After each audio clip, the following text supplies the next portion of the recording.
Welcome back नाजरीन, एक दफ़ा फिर आपको खुशामदीद कहते हैं। गबोल साहब, ये बताइएगा कि ये जो नैरेटिव की बात कर रहे थे ज़हीम कादरी साहब, उसमें तब्दीली तो कल नहीं, 2-3 दिन से, जो एक दिन कहा मियाँ साहब ने कि अदारों में लड़ाई नहीं चाहते, और फिर कल जो तकरीरें की उसमें एक भी अदलिया मुखालिफ बयान नहीं दिया। तो आपको लगता है कि कोई तब्दीली आ रही है? इस तब्दीली के पीछे कुछ और है, क्या कहेंगे आप? मेरे ख्याल में मुस्लिम लीग नून ने अपनी स्ट्रेटजी जो है तब्दील कर ली है।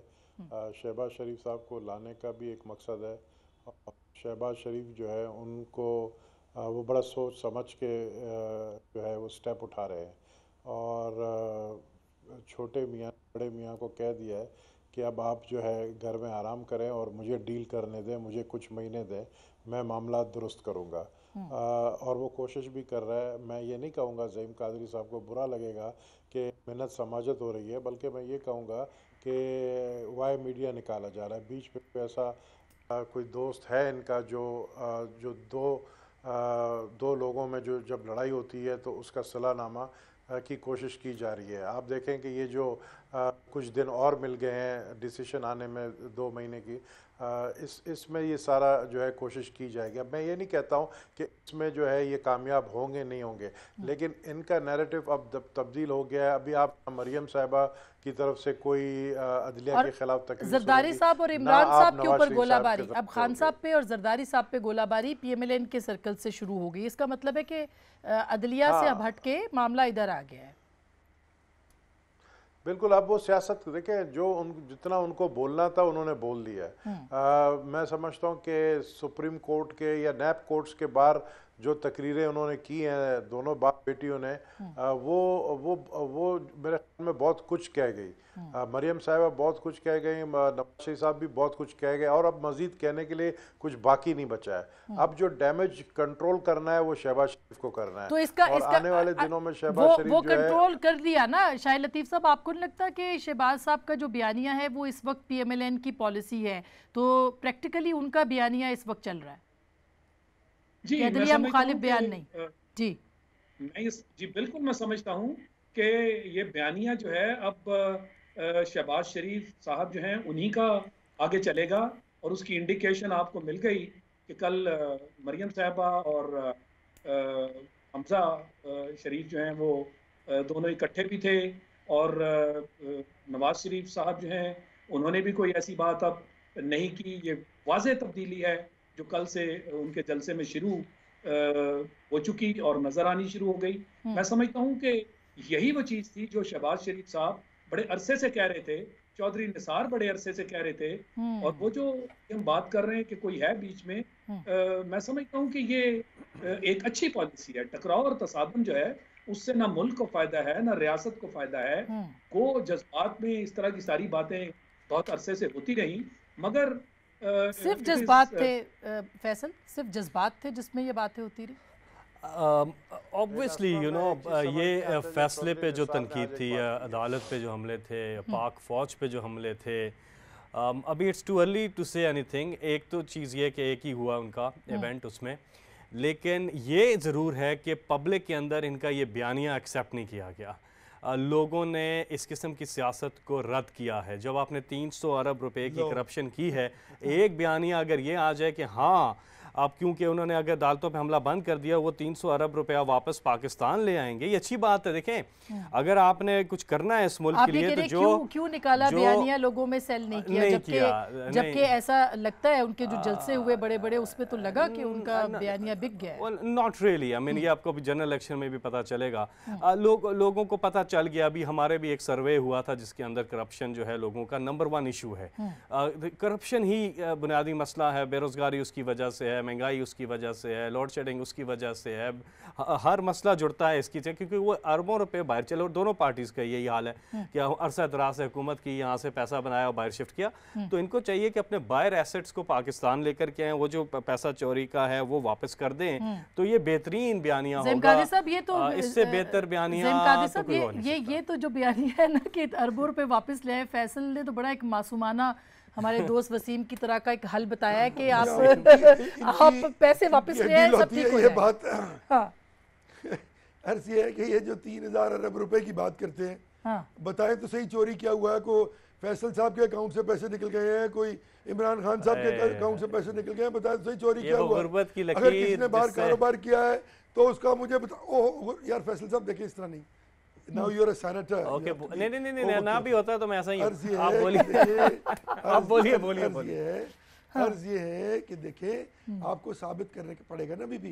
इन्होंने कह दिया सर्वे हो गया, तो उसके बाद सर्वे हुआ जिसमें 68% लोगों ने कहा कि वो नहीं समझते कि नवाज शरीफ जो है वो करप्ट और डिसऑनेस्ट है। उसका एक कारोबार था जो बाहर हुआ और उसके बच्चे जो है वो काम कर रहे हैं, उन्होंने पैसे कमाए। 3000 अरब रुपया मुझे बताते किधर है, तो जो कहेंगे वो मैं दे दूंगा। अच्छा, ये बयानिया क्यों बदला? ये जो गोलाबारी हो रही थी अदलिया के ऊपर, नहीं ज़हीम भाई इसका जवाब देना, ये जो अदलिया पे गोलाबारी थी ये क्यों रुक गई है? अच्छी बात है वैसे तो, मगर रुक क्यों गई? जवाब ले लें जी।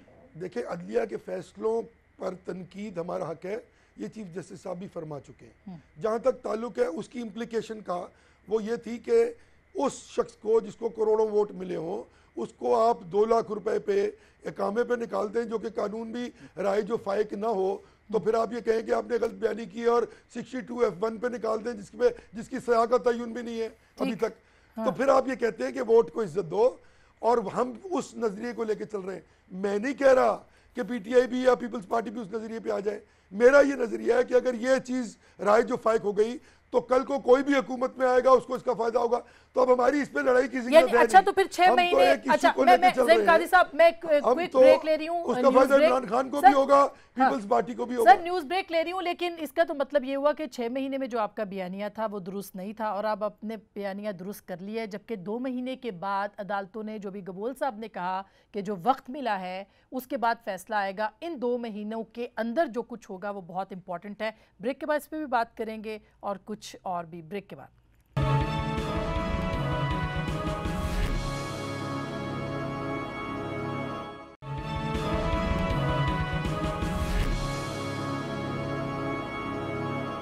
वेलकम बैक नाजरीन, एक दफ़ा फिर आपको खुश आमदीद कहते हैं। हम बात कर रहे थे शाहिद लतीफ़ साहब कि ये जो बयानिया बदलता है और जब ये चीज़ें सही नहीं हो रही होती तो ज़ाहिर है कि डायरेक्शन भी ख़त्म हो जाती है। अब इलेक्शन बिल्कुल करीब आ गए हैं और इलेक्शंस के लिए बहुत कुछ करने की ज़रूरत है।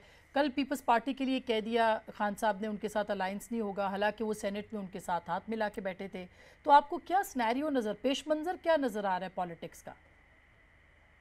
देखिए मैं समझता हूँ कि ये मुख्तलिफ मराहल हैं और इलेक्शन से पहले इस तरह के मराहल जो हैं वो सारी सियासी पार्टियां जो हैं इनमें से गुजरती हैं। इसको आप यूँ समझ लीजिए कि ये एक तरह से उनकी ज़मीनी स्ट्रेटजी है जिसके अंदर जो आज बातें हो रही हैं इलेक्शंस तक इनमें भी तब्दीली नज़र आएगी।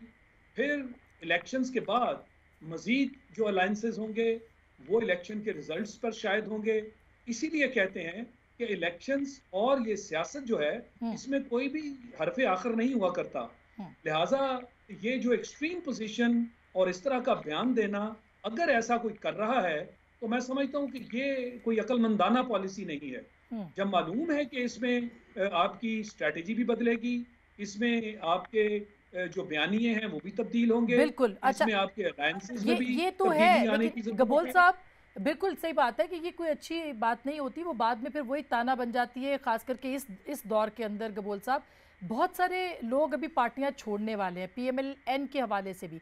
आपको क्या लगता है कि जो शहबाज शरीफ साहब का बयानिया इस वक्त चल रहा है 2-3 दिन से, पिछले 1 हफ्ते से, वो इस वजह से है कि लोग उनकी पार्टी छोड़ के ना जाएं? ये इलेक्शन के कॉन्टेक्स्ट में हो रहा है? सारी जमातों ने अपने इलेक्शन कैंपेन शुरू कर दिया है और बिल्कुल मैं समझता हूँ कि शहबाज शरीफ ने इलेक्शन कैंपेन शुरू किया है। अब शहबाज शरीफ साहब को पता है कि तकरीबन 25 के करीब MNAs हैं जो दूसरी जमात में जाने के लिए उन्होंने मीटिंग्स भी की हैं, उनको रोकने की भी कोशिश कर रहे हैं। नवाज शरीफ साहब ने बहुत सारे मैं समझता हूँ इश्यूज़, प्रॉब्लम्स छोड़ के गए हैं शहबाज शरीफ के लिए। अब शहबाज शरीफ को जो है वो चाह रहा है कि अब देखिए आज चौधरी निसार ने एक चैनल में जो इतने सख्त अल्फाज इस्तेमाल किए नवाज शरीफ के लिए, तो अब देखना ये कि चौधरी निसार के साथ कितने लोग हैं, तो स्प्लिट तो नजर आ रही है। आपको लग रहा है कि चौधरी निसार अब लीग में नहीं टिकेंगे, अब वो शीन लीग में भी नहीं टिकेंगे, आपको ये लग रहा है? नहीं, चौधरी निसार ने खुद साख्ता कल ऐलान किया कि वो NA-59 से उम्मीदवार हैं, जबकि पार्टी ने उनको अभी तक कैंडिडेट नहीं सेलेक्ट किया है। इससे जाहिर ये होता है कि या तो वो, मुझे जो नज़र आ रहा है कि चौधरी निसार आने वाले दिनों में PTI में शमूलियत इख्तियार करेंगे। उन्होंने भी दिया हुआ है, कई निजी महफिलों में भी उन्होंने ये बातें की हैं। तो आप तो पीपल्स पार्टी में रहेंगे ना गबोल साहब, शायद आप तो पीपल्स पार्टी में रहेंगे ना? हाँ, बार बार जो अपना बदलता है ना नेस्ट, वो मेरे ख्याल में जो पंछी होता है वो बदनाम हो जाता है। तो मैं समझता हूँ मुझे पीपल्स पार्टी में ही रहना चाहिए। अच्छा, दैट्स गुड, क्योंकि आप जब से आमिर लियाकत की अफवाहें थी, साथ ये भी अफवाह थी कि शायद नबील गबोल साहब भी PTI के हो जाएंगे। ज़हीम कादरी साहब, ये अब नैरेटिव और इलेक्शन की बात हो रही है, जो आप अभी तक नहीं बता सके वो ये है कि शीन का यानी पाकिस्तान मुस्लिम लीग शहबाज अगर हो गई है तो उसका बयानिया इस वक्त जो है वो डोमिनेंट है, यानी अदलिया मुखालिफ बयानात पे पाबंदी लग चुकी है। वजूद PMLN का था है और रहेगा, नैरेटिव मियां मोहम्मद नवाज शरीफ का ही है, वही चलेगा। बाकी तमाम लोग उसके पाबंद हैं। जिसने नून में रहना है उसको नून के नैरेटिव के साथ कन्विंस्ड होना पड़ेगा। और हमने ये बात तय कर ली है, मियां नवाज शरीफ कन्विंस्ड है कि हम इस मुल्क में वोट के तकद्दुस के पामाल किए जाने वाले तरीक़ाकार को बंद करेंगे और सुप्रीमेसी ऑफ द कॉन्स्टिट्यूशन और सुप्रीमेसी ऑफ द वोट को हम मेक श्योर करेंगे। कोई डील नहीं करेंगे कि कोई डील नहीं होगी, डील कोई NRO नहीं होगा। किस बात की डील ना, किस तरह हो सकता है NRO? किधर हो रहा है? ये हवाई गुफ्तगू है सारी। अब केसेस चल रहे हैं, फैसले होंगे, जो भी होगा हम उसको देखेंगे। कौम साथ खड़ी है ना उसके, मोहम्मद नवाज शरीफ के साथ लोग खड़े हुए हैं। और चौधरी निसार साहब भी कह रहे हैं अब कोई 25 का जवाब ले ले जी। चौधरी निसार साहब की आपने बात की है, देखें अभी तक उन्होंने पार्टी छोड़ने का ऐलान नहीं फरमाया। जिस दिन वो ऐलान फरमा देंगे मुझसे सारे जवाब ले लीजिएगा। ये भी सही है फैसल कि अभी तक तो वो पार्टी के अंदर है, पार्टी के अंदर रह के वो तनकीद कर रहे हैं। बहरहाल PTI के अंदर इस तरह की सूरत हाल नहीं होती कि लोग बैठ के तनकीद भी करें, TV पे भी बैठ के तनकीद करें और पार्टी में भी रहें। नौबत ही नहीं आनी चाहिए। लेकिन एक बार मैं आपको बताऊं, वो बार बार एक ही मैं चीज़ सुन रहा हूँ कि वोट को इज्जत दो, वोट को इज्जत दो, वोट को इज्जत दो और वोटर को धक्के दो। अपने मतलब की चीज़ ले लो, वोट ले लिया और गरीब आदमी के पल्ले कुछ भी ना आए।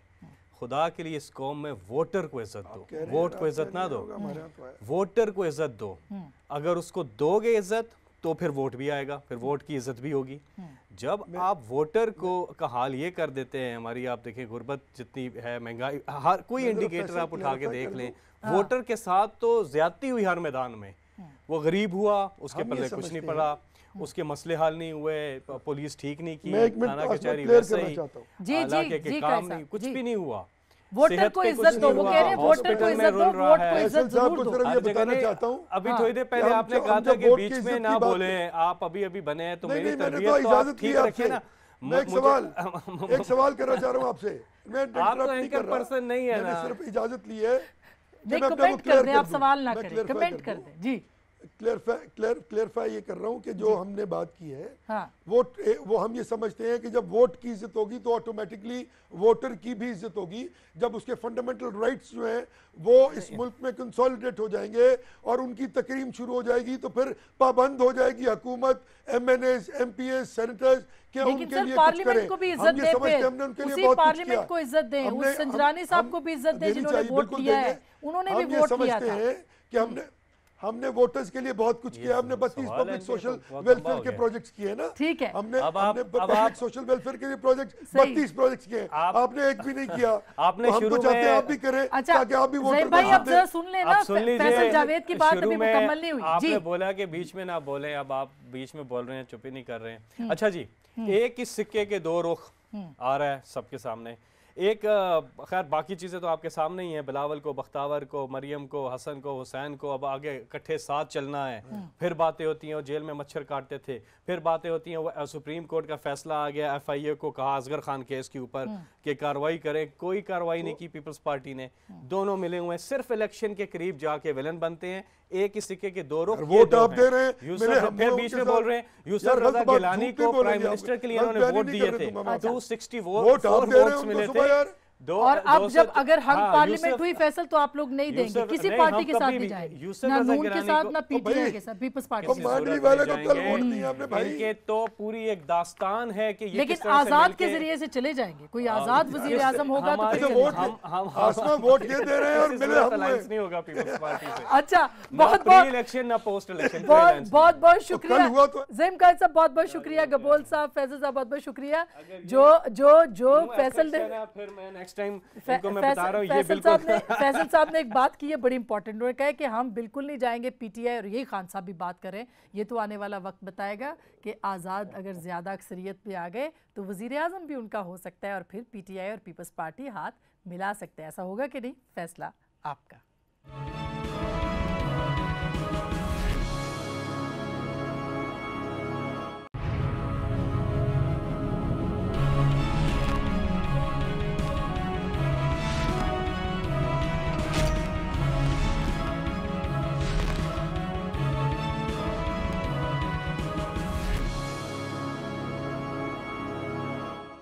बिस्मिल्लाहिर्रहमानिर्रहीम, अस्सलाम वालेकुम नाज़रीन, मैं हूँ आसमा शराजी। प्रोग्राम है फैसला आपका। बदलता है रंग आसमां कैसे कैसे, और सियासत में वाकई कुछ हरफ आखिर नहीं है।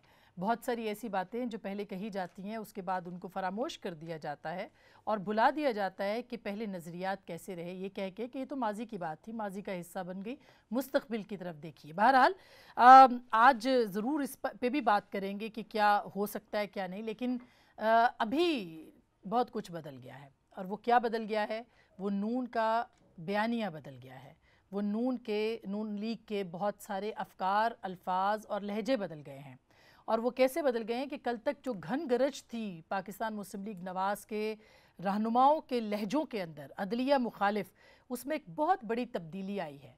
वो बयानिया जो कि काफ़ी अरसे से अदलिया मुखालिफ था, उसमें अचानक यकायक बहुत तब्दीली आई। और कल आपने ये भी तब्दीली देखी होगी कि शरीफ ख़ानदान भी बड़े अरसे के बाद एक जगह नज़र आया और एक बात करता हुआ दिखाई दिया। मरियम और हमज़ा, खुशाइंद बात है कि वो इकट्ठे हुए, लेकिन उसके पीछे भी शायद कोई बहुत बड़ी तब्दीली है, उसके ऊपर ज़रूर हम आपके साथ बात करेंगे कि वो क्या है। दूसरी तरफ जो इतने अरसे से पाकिस्तान मुस्लिम लीग नवाज़, ख़ास करके 28 जुलाई के वाक़े के बाद या जो भी फ़ैसला हुआ उसके बाद से 5 जजों को निशाना बना रही थी, क्यों निकाला नैरेटिव के ऊपर बात कर रही थी, जीटी रोड के ऊपर क्यों निकाला ही चलता रहा, अचानक कल जो उसमें तब्दीली आई है तो बहुत से लोग चौंक गए हैं कि ये क्या हुआ है। मैं आपको सुनवाना चाहती हूँ कि सांगला हिल में तब्दीली क्या आई, और पहली बार मरियम नवाज़ साहिबा, मियाँ नवाज़ शरीफ जो कि पिछले कई दिनों से अदलिया मुखालिफ बयानात दे रहे थे, उनका टारगेट कुछ और हुआ है। ज़रा सुनिएगा। ये जरदारी, ये इमरान खान, ये दोनों एक ही सिक्के का नाम है, एक ही सिक्के का। जो नए पाकिस्तान की बात करते हैं, ये धोखा है, आवाम को धोखा। कंटेनर पर चढ़कर गालियां निकालने से कोई लीडर नहीं बनता। वज़ीर आज़म के ख्वाब देखने, चोर दरवाजे से साजिशें करने से कोई लीडर नहीं बनता। नवाज शरीफ बनने के लिए बड़े पापड़ बेलने पड़ते हैं। जो वोट आप इमरान खान को दोगे वो जरदारी को जाएगा, जो वोट आप जरदारी को दोगे वो इमरान खान को जाएगा। जरदारी इमरान, जरदारी इमरान। लाडला कहेगा मैं तुम्हारे वोटों का सौदा कर आया हूँ, और एक जो चहीता है वो कहेगा मैं तुम्हारे वोटों को नोटों से खरीद के आ गया हूँ। पहली बार अदलिया के 5 जजों का नाम नहीं आया, क्यों निकाला का नाम नहीं आया। अदलिया मुखालिफ जो बयानात थे, जो कि बहुत तेज़ थे, जो कि बहुत ज़्यादा क्रिटिकल थे, वो भी नहीं आए। ऐसे लगता है कि शहबाज शरीफ जब से सदर बने हैं पाकिस्तान मुस्लिम लीग नवाज़ के, उनका बयानिया बिक रहा है, उनका बयानिया चल रहा है। लगता है ऐसे है जैसे पाकिस्तान मुस्लिम लीग नवाज़ पाकिस्तान मुस्लिम लीग शहबाज में बदल चुकी है। अब ये बयानिया शहबाज शरीफ का है जो कि अदलिया मुखालिफ नहीं है। बहरहाल इसके ऊपर भी हम बात करेंगे। और दूसरी तब्दीली तो आपने थोड़ी देर पहले कराची में देखी, इमरान खान साहब की बगल में आमिर लियाकत हुसैन साहब, और ये तब्दीली भी खुद खान साहब ने कहा कि उनके नज़रिए को आगे बढ़ाने के लिए मीडिया के लिए आमिर लियाकत की ज़रूरत थी, यानी एक और नज़रिया ज़रूरत जन्म ले चुका है। तो बहरहाल हम इसके ऊपर भी बात करेंगे। हमारे साथ जनाब सेंटर फैसल जावेद साहब मौजूद हैं, पाकिस्तान तहरीक इंसाफ के नौमुंतखब सेनेटर हैं, बहुत बहुत शुक्रिया, और नज़रियाती कारकुन हैं ये पाकिस्तान तहरीक इंसाफ के। जब कोई साथ नहीं था तो फैसल जावेद साथ थे, बहुत शुक्रिया। हमारे साथ हैं जनाब नबील गबोल साहब, सरदार नबील गबोल पाकिस्तान पीपल्स पार्टी के सीनियर तरीन लोगों में से हैं। कराची की सियासत और ख़ास करके भी जो खान साहब का कराची के जो दौरे हैं उनके ऊपर ज़रूर बात करेंगे, बहुत शुक्रिया। जनाब ज़ईम कादरी साहब अगेन एक बहुत नज़रियाती कारकुन हैं और जाना माना नाम पाकिस्तान मुस्लिम लीग नवाज़ का, हमारे साथ मौजूद हैं लाहौर से, बहुत शुक्रिया। जनाब शाहिद लतीफ़ साहब अगेन दिफाई तज्ज़िया निगार भी हैं, आप मुबस्सिर भी हैं, आप उनसे गुफ्तगू उनकी सुनते हैं, उनसे भी बात करेंगे। सब लोगों का बहुत बहुत शुक्रिया। सबसे पहले फैसल जावेद साहब, पहले तो शुरू करूँगी कराची से। आमिर लियाकत साहब आपके हो गए, अच्छी बात है, बुरी बात नहीं है, लेकिन ये कौन सा नज़रिया ज़रूरत है जिसका तहफ़्फ़ुज़ आप नहीं कर सके और अब डॉक्टर आमिर लियाकत करेंगे? पहले तो बहुत बहुत शुक्रिया, आपने प्रोग्राम में बुलाया। सबसे पहली चीज़ ये है कि कोई भी अगर ज्वाइन करता है तो आपने ये देखना है कि वो क्या हमारे नज़रिए पे आ रहा है कि नहीं आ रहा। और पार्टी है, इसमें सब लोग आ सकते हैं, और इमरान खान की लीडरशिप को मानते हुए और फिर इमरान खान की लीडरशिप के अंडर उनका जो मैनिफेस्टो है, जो नज़रिया है, उसके मुताबिक काम होगा। इट्स द लीडरशिप, इंसाफ की तो ये हो गई कामयाबी, एक लीडरशिप है वो फ़र्क डालती है। अगर बाकी पार्टियों में हम देखें तो आपके सामने है उनकी लीडरशिप की क्रेडिबिलिटी, और एक तरफ इमरान खान है। तो एक तो मैं बता दूं कि कोई भी पार्टी में आता है अगर वो नज़रिए से हटता है या पार्टी लाइन से हटता है तो वो फिर पार्टी में नहीं रहता। तो लीडरशिप है वो मैटर करती है। असल में आपकी पार्टी तो तब्दीली का नाम लेके आई थी ना, तो इतनी बड़ी तब्दीली है, जगह जगह से तब्दीलियां आपके पास आ रही हैं, क्या जरूरत है पाकिस्तान तहरीक इंसाफ? आमिर लियाकत ने अपनी सिमत का तयन किया है और वो इमरान खान की लीडरशिप में आए हैं। और आमिर लियाकत जो हैं वो हमारे जो मौक़िफ़ है या जो हमारा नैरेटिव है जिसको हमने घर घर पहुंचाना है और आगे जनरल इलेक्शन आ रहा है, उसमें काफ़ी कारआमद साबित हो सकती है। यानी आप कारआमद नहीं है उसमें? हाँ? आप बेकार हैं? नहीं, और अच्छे लोग और भी आएंगे और लोग भी ऐड होंगे। चौधरी सब बेकार ये तो पूरी अब टीम देखें, एक जमाना था जब पार्टी में कोई भी नहीं था, चंद लोग थे, हमारी पूरी जो सीसी थी वो 15 लोगों पर मुश्तमिल थी। अब जो है वो आपको देखा है भाई, तो नजरिए के मुहाफिज तो आप हैं, तब्दीली तो आप लेके आए थे, तो हम वही 15 लोग बैठे रहेंगे जी, हमें और लोग भी चाहिए और लोग भी आएंगे और लोग जैसे भी करेंगे, लेकिन किस पैमाने के ऊपर आप? लेकिन एक पैमाना हमारे वो नजरिए पे आए, हमारे नजरिए से हटेंगे। आपका नजरिया क्या है? हमारा नजरिया है इंसाफ का नजरिया है, जो करप्शन के खिलाफ इमरान खान ने 96 में जिहाद शुरू किया। देखिए इमरान खान का ये जो जिहाद था ये किसी फर्द वाहिद या नवाज शरीफ के खिलाफ तो नहीं था, ये करप्शन के खिलाफ था। और जो हमारे इस नजरिए पे हमारे अखलाकी नजरियाती किसी भी तरह के करप्शन के खिलाफ हमारे जो नजरिए पे आएगा मोस्ट वेलकम पार्टी, जब वो नजरिए से हटेगा तो वो पार्टी का हिस्सा नहीं रहेगा। क्लियर है ये, इसमें कह रहा है फिर आप तो फिर लॉन्ड्री हो गए ना, कि जो आपके पास आएगा जैसे भी नजरियात का हामिल हो लॉन्ड्री में साफ हो जाएगा। ये अच्छी होता है कि बंदा रियलाइज कर लेता है और एक ऐसी पार्टी में आए जो कि इंशाल्लाह मुस्तकबिल में पाकिस्तान को इन तमाम मुश्किलात से निकालेगी, और वो पाकिस्तान तहरीक इंसाफ है under the leadership of Imran Khan. और उसमें under the leadership of Imran Khan जो मर्जी आ जाए वो साफ हो जाएगा। इमरान खान इतने आला पाए के लीडर रहे हैं, नहीं वो लीडर है हर लिहाज से, उन्होंने जिंदगी में जितने भी अचीवमेंट्स हैं उनकी, जितने भी काम है, चाहे वो शौकत खानम हो, चाहे वो नमल यूनिवर्सिटी हो, चाहे वो क्रिकेट हो, उनकी लीडरशिप मैटर करती है। और उनकी लीडरशिप के नीचे वो इकबाल सिकंदर एक बॉलर था 92 के वर्ल्ड कप में, गुड बॉलर, लेकिन under Imran Khan leadership he performed really well in Pakistan one the world cup. और भी प्लेयर्स थे जो नए प्लेयर्स थे, इंजमाम की मिसाल है, मुश्ताक की मिसाल, यानी क्रिकेट की हद तक। फिर शौकत खान में खान साहब की सियासत पे कोई बात नहीं कर रहा, मैं ये कह रहा हूं कि खान साहब की सियासत की बात नहीं है, ये आप जिन लोगों को अडॉप्ट कर रहे हैं ये उनकी बात है कि आपकी तब्दीली को लोगों के और आपके नजरिए को जरूरत क्यों पड़ गई है कि कहीं से आप हायर करेंगे। और इमरान खान के बारे में पूरी कौम ये जानती है कि इमरान खान एक ऐसे कप्तान हैं ठीक। जो सबको अच्छा, मैनेज गबोल साहब आपका तो एमकेएम से भी ताल्लुक रहा, पीपल्स पार्टी के आप सीनियर रहनुमा हैं। अभी डॉक्टर साहब ने, मैं ये नहीं कह रही कि उन्होंने गलत फैसला किया, अच्छा फैसला किया, बिल्कुल ये उनकी चॉइस है, लेकिन तब्दीली कैसे आएगी अगर इसी तरह के लोग जो हैं पार्टियों को छोड़ छोड़ के जाते रहेंगे, तो कैसे तब्दीली आएगी? मैं सिर्फ दुआ ही कर सकता हूँ। अब इमरान खान के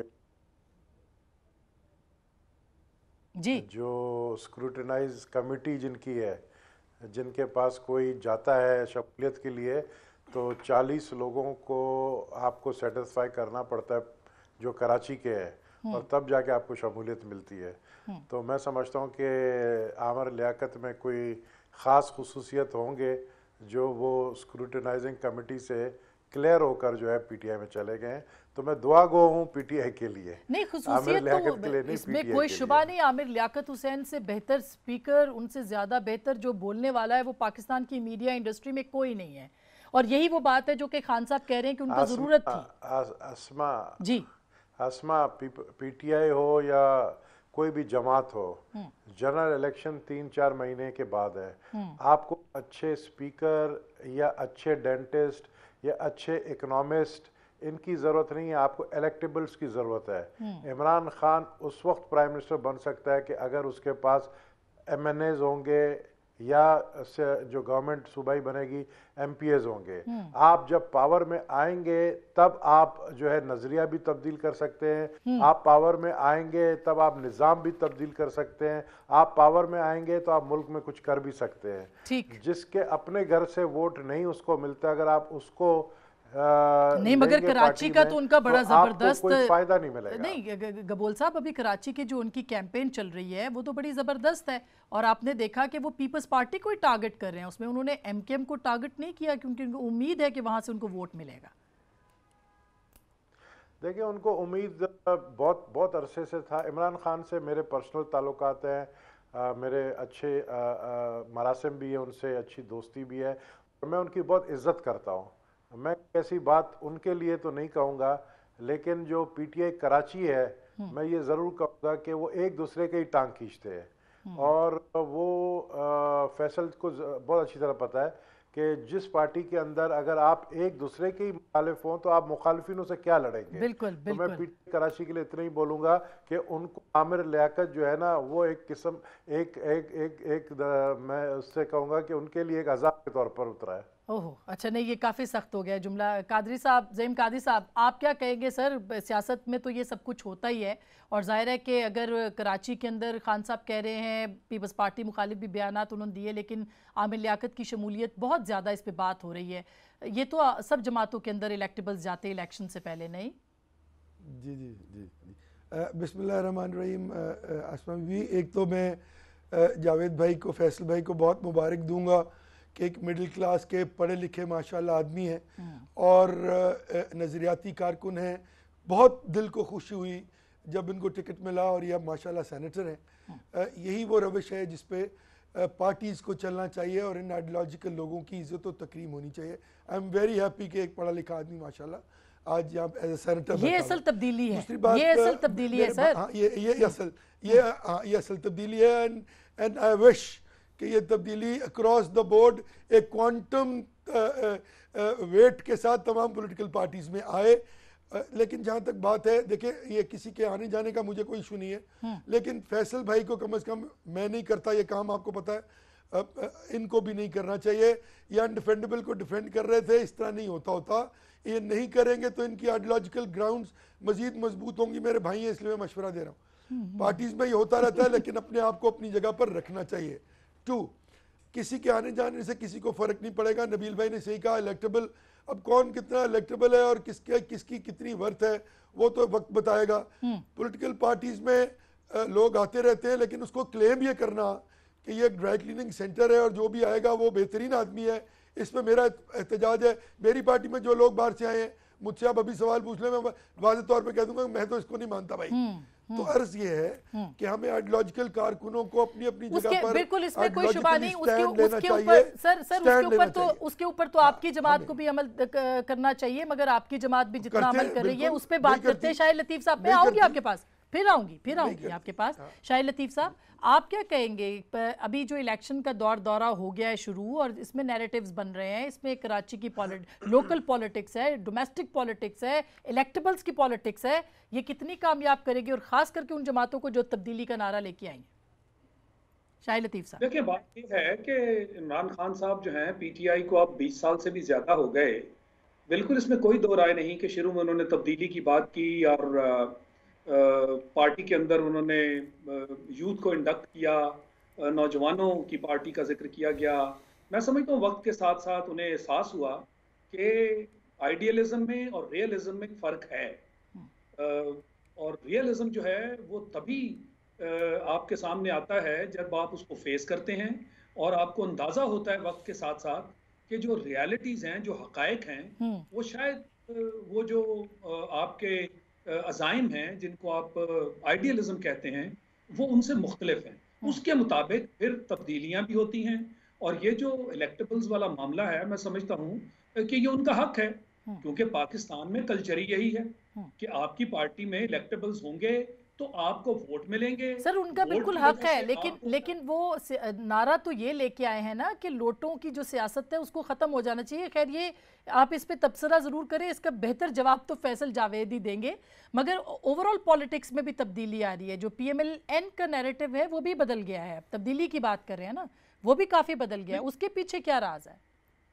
नहीं, इसीलिए मैं कह रहा हूं ना कि ये जो आपके हालात वाकयात हैं, वो फिर आपके नजरियों को और आपके जो बयानिए हैं उनमें तब्दीली पैदा करते हैं, और इसका हक अवाम को है कि जो आपने अपने नजरियात में और अपने बयानिए में तब्दीली की है हकाइक की बुनियाद पर, वो अवाम को कितनी मकबूल नजर आई है और अवाम को कितनी वो एक्सेप्टेबल है। तो मैं समझता हूं कि ये, जैसे हर एक कोई कहता है कि अब ये इलेक्शंस इसका फैसला करेंगे, बशर्ते के इलेक्शन साफ और शफाफ हुए, जिसको हम जमहूरियत का हुस्न कहते हैं, वही फैसला करेंगे कि आपने जो हकाइक की बुनियाद पर अपने नजरियात में तब्दीली की वो कितनी है। नज़ीम कादरी साहब, आप बताइए, क्योंकि जो 5-6 महीनों से हम आपका नैरेटिव सुन रहे थे उसमें भी तब्दीली आ गई है। कल जो हमने सांगला हिल में देखा आपका जलसा, उसके अंदर पूरे जलसे के अंदर अदलिया मुखालिफ एक बयान भी नहीं था, जो खुश आइंद बात है, लेकिन इस तब्दीली के पीछे क्या है सर?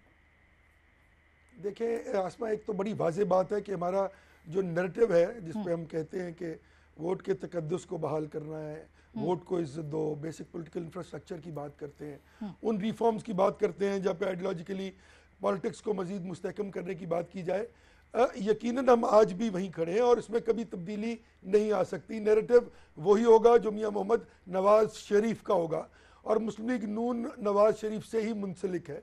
शहबाज शरीफ साहब को ज़रूर सदर बनाया गया है और वो now he is in the driving seat.